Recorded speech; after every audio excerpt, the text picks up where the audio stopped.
Quade Cooper for the win. It's on its way. It's on its way. It's good. G'day guys, welcome to Wangers TV. My name is Wangers and I'm here to do a quick match reaction to the Wallabies versus the Springboks in the weekend. The Wallabies coming up triumphs 2 games in a row over the world champions Springboks. An epic game from a Wallabies perspective. There's a lot to sort of unpack there, but I want to try and do a quick analysis of the game, who played well and the various ebbs and flows throughout the match.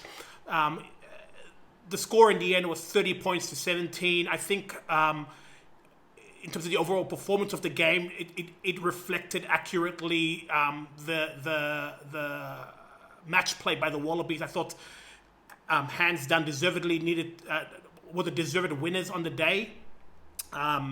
It was just a really tremendous performance led from the front by Hooper and you know, Taniela Tupou up the front, all the way through the back line. Cooper played well, Karevi, and we'll sort of come through to that.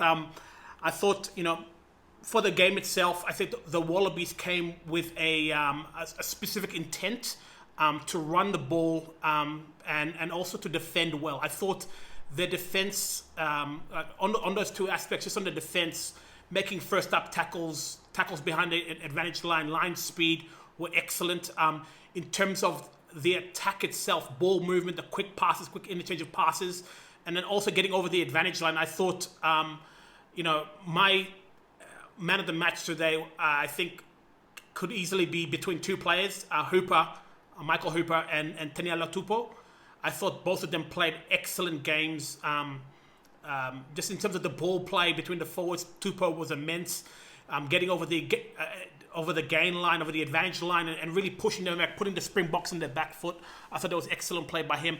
Hooper, he's just an energizer bunny. I think they definitely made an effort to run through to him, to really pull him into the lineouts, into first phase play, and then in order to get, you know, quick ball out to the Springboks. But he had an immense effort, you know, basically tackled his heart out. I thought that was an excellent performance by him personally as well, and I thought, you know, those two really typified the performance of the Wallabies.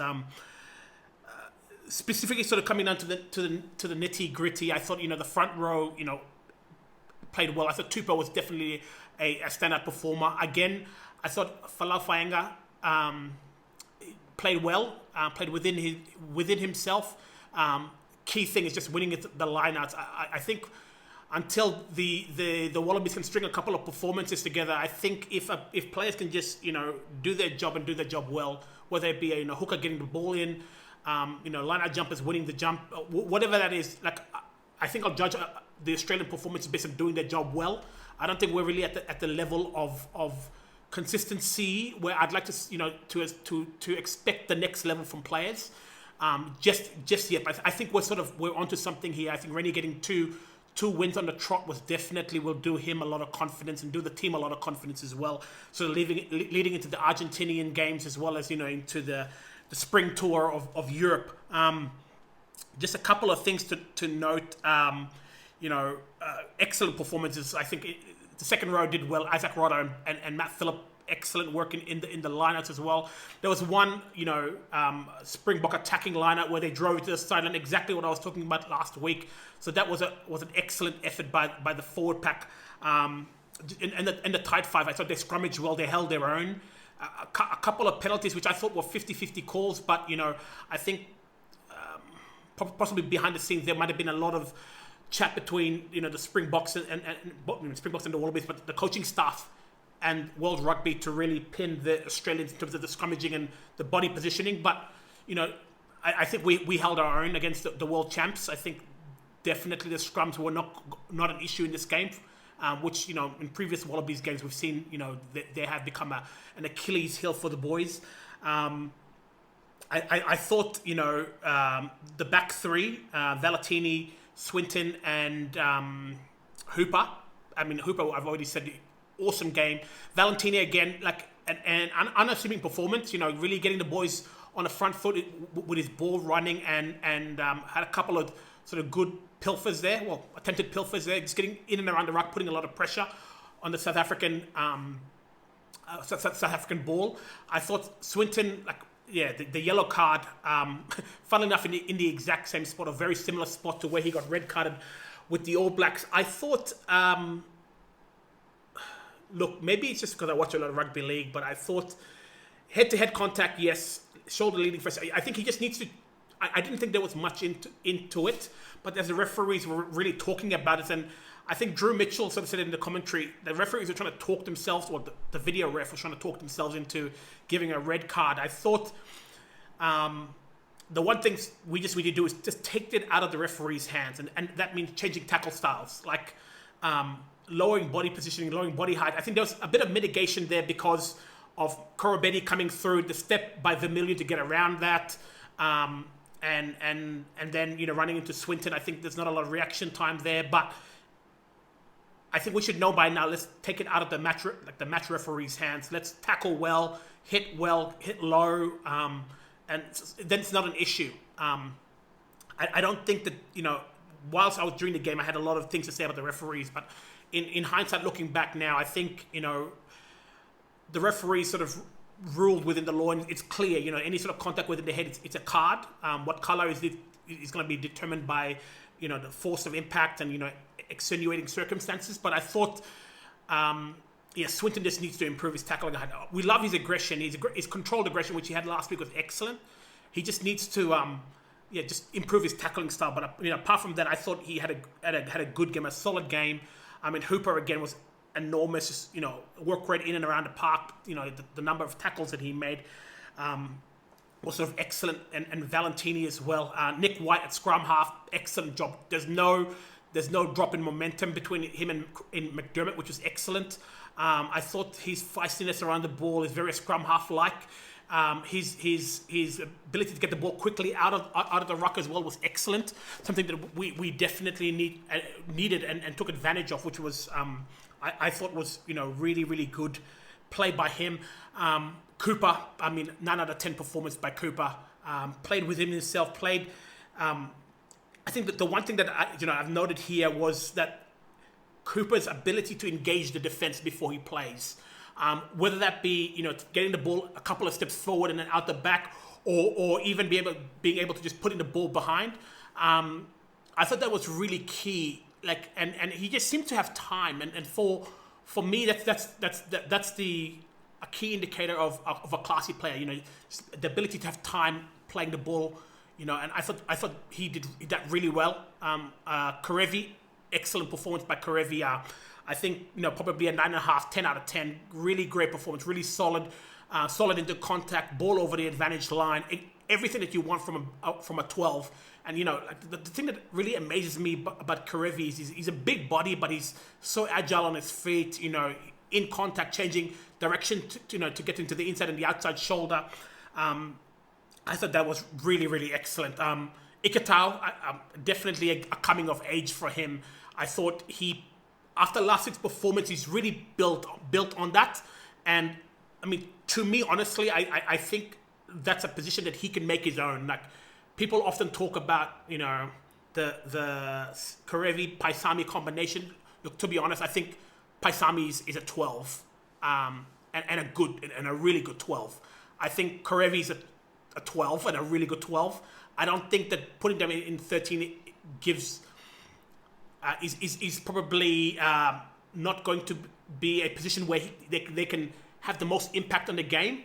But Ikitau just played within his played within himself and had an excellent performance. Made his tackles, 2 awesome tries, and even those tries there, is all about Cooper getting them on the back foot and really allowing Ikitau to sort of slide through there for that first for the first meat pie. But I thought Ikitau, excellent performance. The back three, Koroibete, Kellaway, and Banks and Hodge. Banks, it looks like he's got a broken arm and probably out for 6 to 8 weeks, so that's terrible news. So our thoughts, are with Tom Banks there. But Hodge coming in, let's start with the wingers first. Kellaway, excellent game by him. I think the way I judge wingers, and maybe it's just because I'm a front rower, is wingers often have 2 or 3 plays in the entire game where they can make a real impact on the game. And I think both Koroibete and Kellaway had those impactful moments and really executed well enough to executed well so that it could give Australia the advantage. That covering tackle coming in off the wing, a penalty nonetheless, but excellent cover, excellent reading of the play to know that Lukhanyo would be the ball recipient in there. And Koroibete, I mean, he gives 9 out of 10 performances every week, so I can only sing his praises there. So excellent performance by him. Hodge at fullback, I think definitely, I think that the RGs will be looking to do is, the high balls. He definitely was a bit shaky under the high balls, and maybe, I don't know if it's just coming into the game cold, thinking that Banks will be playing for the entire half. But I mean, he's a professional footballer. It's something that the Wallabies will need to look at this week. I think the RGs will be coming with a great kicking game, and a more accurate kicking game, if I could say that, because the Argentinians generally have a great kick and play component of their game. So they have a strong forward pack, but also excellent kick and play to be able to put the put their piggies on the front foot. In terms of just quickly with South Africa, they definitely look to move the ball wide.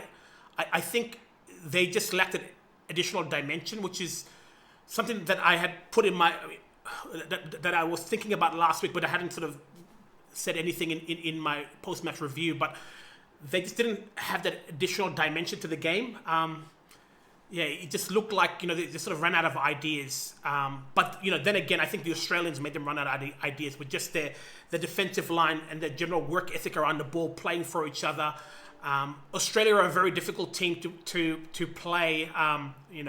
If you give them about a 10-15 point head start. So I think South Africa really fell into that trap, because I think just after the second half, the game was really on the balance. South Africa took the lead, but Australia, to their credit, really wrestled the momentum back, and that's just through work ethic and hard work in and around the ruck. A couple of decisions there by the South Africans to really really help them in terms of not being able to convert, but excellent work by the by the Wallabies there.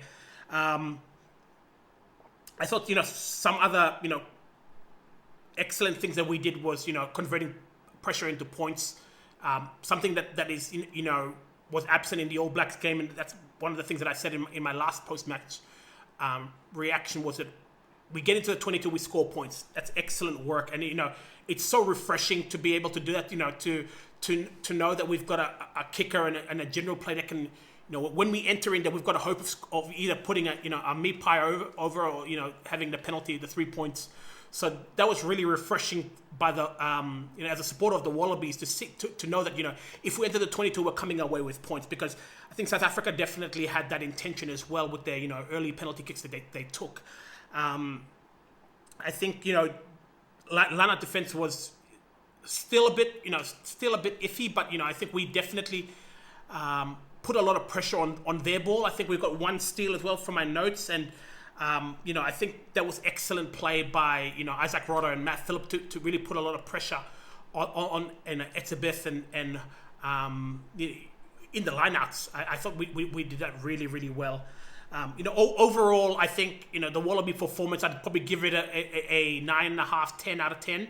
I thought coming off last weekend, there was a lot of talk about whether it's going to be a fluke or not, and we really stood up and answered the call. I think South Africa sort of suffered a bit of I